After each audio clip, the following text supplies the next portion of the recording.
spatula, gamitin na natin yung ating kamay sa pagmasa ng ating dough kasi medyo mahirapan na po tayo pag gumamit pa tayo ng spatula. Kaya naglagay ako ng gloves tapos minasa ko lang siya hanggang sa mag-smooth na yung ating dough or yung ating mixture.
Tamang-tama lang yung texture niya guys, hindi siya overbake, hindi rin po siya underbake. Dapat ganito lang po yung magiging texture ng ating cookies.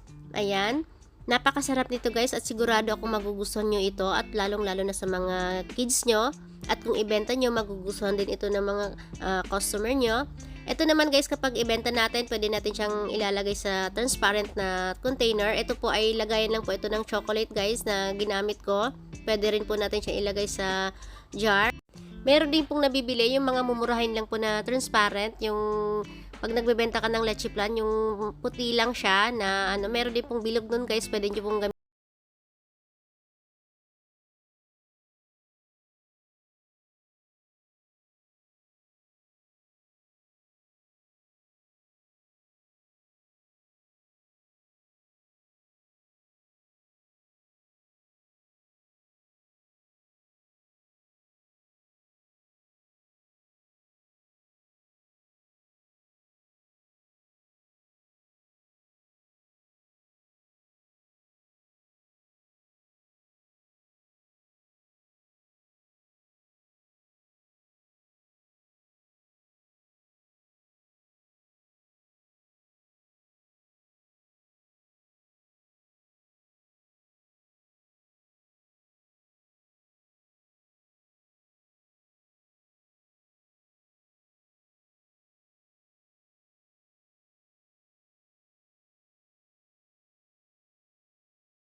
po sa room temperature lang. Then, pag inilagay naman natin siya sa fridge, tumatagal po siya ng hanggang 2 months.